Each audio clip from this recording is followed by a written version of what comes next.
Sun's going down and you're clocking in. Here's some things that only Night Shift will understand. Welcome to Paranormal Nightshift, your home to all things that go bump in the night. You have a paranormal story that nobody believes? Send it in, because this is where fan-submitted stories get told. I can't wait to tell this one. It covers a topic that I absolutely love, so let's jump right in it.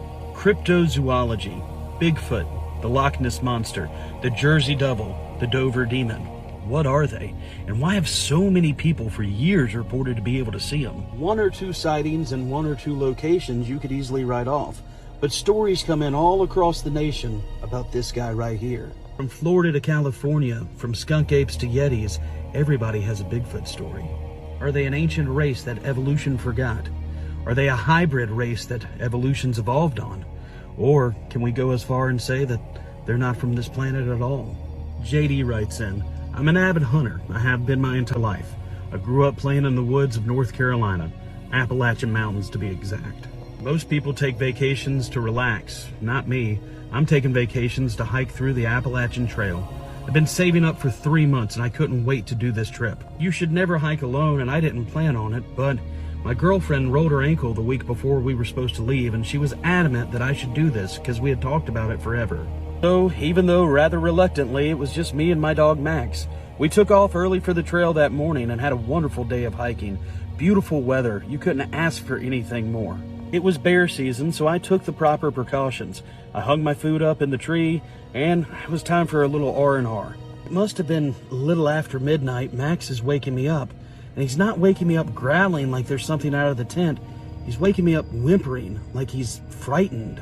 What's all right, boy? What's wrong? But as soon as I was getting him calmed down, the loudest bang I ever heard came from outside the tent.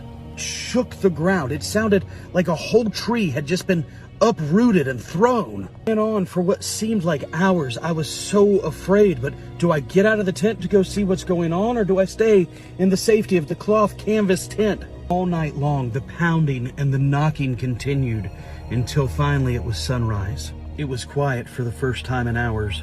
Reluctantly, I opened the tent because even if I wanted to get out of there, I still couldn't stay in my tent. I peeked out of my tent and I saw the absolute carnage that was our campsite.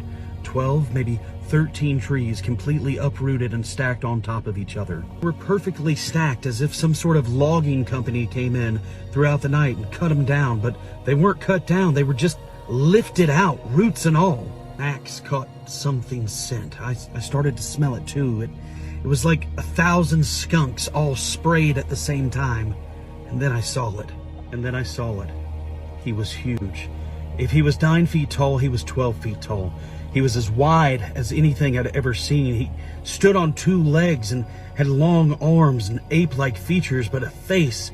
He did not look like anything I'd ever seen before. He let out this primeval growl and started charging at me. I had had Max since he was a puppy, and it was his job to protect me. And that's what he did that day.